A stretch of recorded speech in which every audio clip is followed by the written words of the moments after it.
Isang magandang gabi, umaga mga kababayan mula Luzon, Visayas at Mindanao. Ganun na rin po sa ating mga kababayan na naninirahan sa iba't ibang dako ng mundo. Isang magandang araw po sa inyong lahat. Pag-uusapan po natin ngayon ang pagkapanalo ni Ato Maurulio, isang journalist, sa kanyang pagkaso sa dalawang red taggers na kilalang mga DDS na walang iba kundi si Celes at si Baduy. You're so Baduy. Mga kababayan, sobra-sobra po tong dalawa na to. Talagang lumaki ang kanilang mga ulo nung naupo si Duterte. Alam nyo mga kaibigan, itong dalawa na to ang mga pasimuno ng red tagging sa Pilipinas. Kaya dapat sana mabigyan to ng leksyon aside from the 2 million damages na ibabayad nila kay Ato Maurulio and his family. Dapat mabigyan pa ng mas matinding kaso laban sa dalawa na to. Dahil ang pagre-red tag ay hindi po tama yan. Sila po ay nagre-red tag ng mga iba't ibang personalidad. Lalo na po kung alam nilang kalaban po nila sa politika or kalaban ng Duterte. Sila po yung mga attack dogs ng Duterte. Alam niyo nung panahon po ni Digong, napakayayabang po ng dalawang tao na to. Itong tandem Celes Baduy na ito. Kaya mabuti naman at nabigyan ng leksyon ng dalawang ito, mga kababayan. Bago po tayo magpatuloy, shoutout po sa inyo lahat ng mga manunood, sa aking mga subscribers and followers. Ako po yung nagpapasalamat. Ito pong maliit na channel natin ay paunti-unting lumalaki. So I'm happy for that. Kahit meron po tayong iisa, dadalawang viewers, it's okay. Talagang our mission will carry on para po labanan at ang fake news at disinformation. Mga kababayan, sa mga DDS dyan at mga trolls, hindi po tayo bayaran. Ito po ay sarili ko pong pagkukusa at wala po tayong sinusuportahang politiko o kandidato. Ito po ay para sa bayan. Dahil gusto po nating mapanagot ang mga tao na matagal nang nanloloko, sumisira sa ating bayan, kasama ang kanilang mga troll armies. Yan. At ang mga Duterte, marami po sila niyan. Kaya dapat lang nalabanan po natin ang mga fake news peddlers na mga to. Mga kababayan,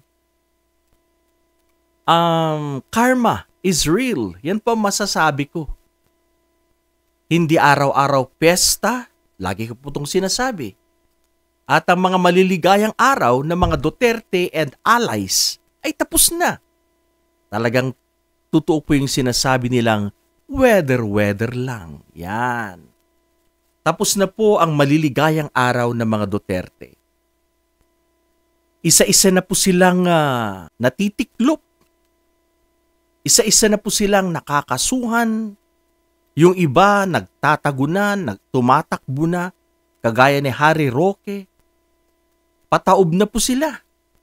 At kitang-kita po sa mga kasamahan nila, kanilang mga tao sa Quadcom, may mga kanya-kanyang alibis, hindi lang po sa Quadcom, sa mga hearings, sa OVP, sa DepEd investigation. Yun po yung mga tao nila, mga staff, talagang kanya-kanya po noon ang taguan. Sila po yung napakontempt, na persadong pinatawag at yun, lumabas nga po ang katotohanan. Isa-isa po silang nagsabi ng katotohanan, mayroon pong mga na high blood, tumakbo sa emergency, etc. etc. Mga kababayan, ito po ay mga senyales na talagang gumagana na ang hustisya sa ating bansa.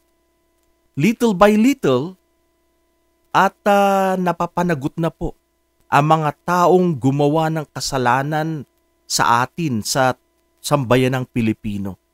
Sana naman ang dasal natin, ang mga malalaking isda ang mapanagot, ang mga nasa taas, ang kanilang mga bossing. Dahil itong mga DDS po na to, talagang sila po ang sumira sa ating bansa. Dapat talaga mapanagot.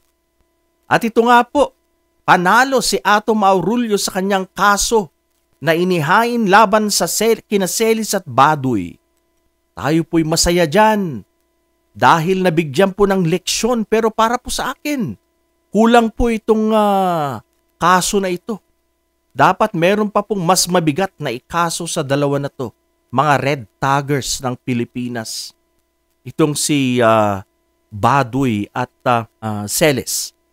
Alam niyo po mga kaibigan, I think ito pong si Ato Maurolio, base po sa aking pagbabasa, I think he was wrongly accused o kaya mistaken identity, or ano pa bang pwedeng sabihin dyan? Mali po ang pagkakakilala nila kay Ato Maurolio. Ang alam po nila, itong si Baduy at Celis, ito po ay supporter ni Madam Leni Robredo. Kaya po pinag-initan itong si Ato Maurolio at ginawa ng mga kwentong kotsero na wala namang katotohanan, hindi base sa ebidensya. Wala po silang ebidensya.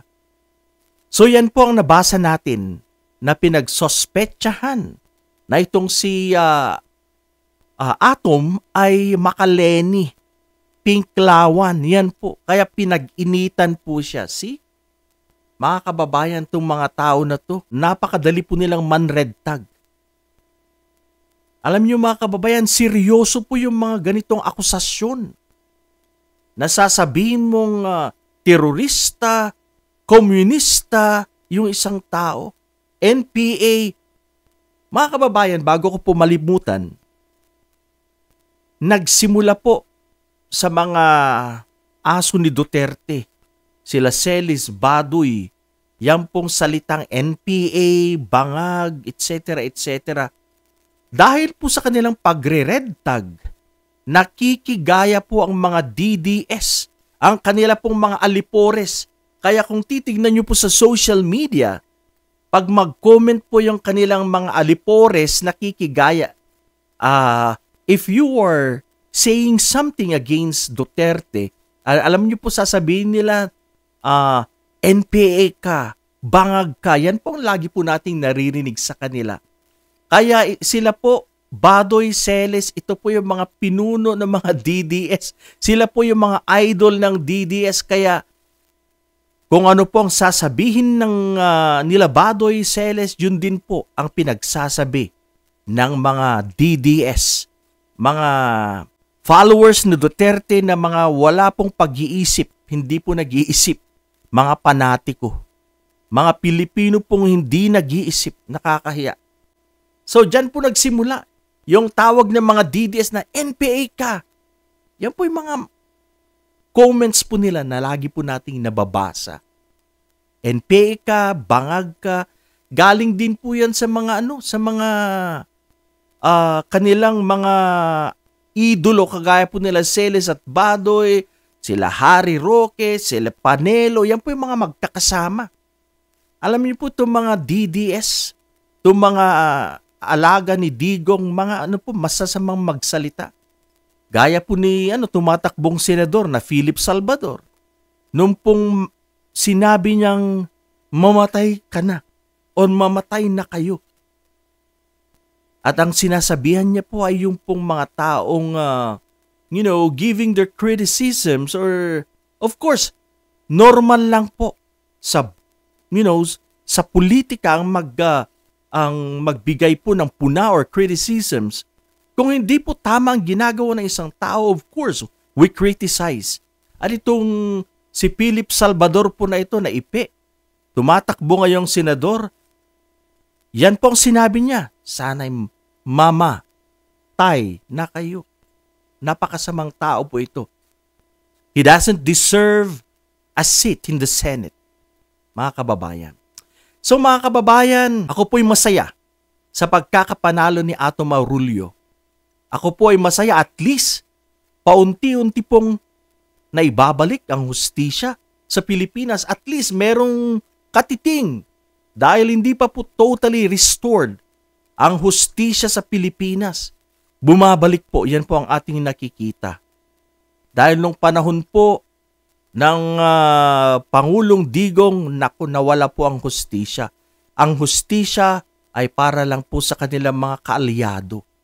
Kung ikaw po ay kalaban, nako, kulong ka or gigipitin ka kung hindi ka kasamahan o anib sa grupo nila. Kaya, my dear friends, my dear countrymen, I am so happy to hear this news that finally, tong si Celes and Badoy ay mananagot po. Meron pong kabayaran na katumbas sa kanilang pagre-red tag at paninirang puri kay Ato Marulio and his family. Mga kababayan, kulang po ito. Dapat sa mga biktima po ng red tagging, sana po, sama-sama po kayo na mag-file din ng kaso laban kay Celes at Badoy para po bumalik sa kanila ang kanilang mga napakasasamang aligasyon, pagre-red tag sa mga tao. Dapat po na mabigyan ng leksyon ang mga taong ito. Mga kababayan, this is not a political harassment. Hindi po hinaharas. Ang truth, ang katotohanan po dyan, ang mga alagad ng dating Pangulong Duterte ay gumawa ng kasalanan. Kaya sila po ngayon ay pinaghahabol na ng batas. Sila po ngayon ay nahaharap na sa mga patong-patong na kaso dahil sa mga kalokohang kanilang pinaggagawa during the term of President Duterte. Mga kaibigan, mga kababayan, magsama-sama po tayo.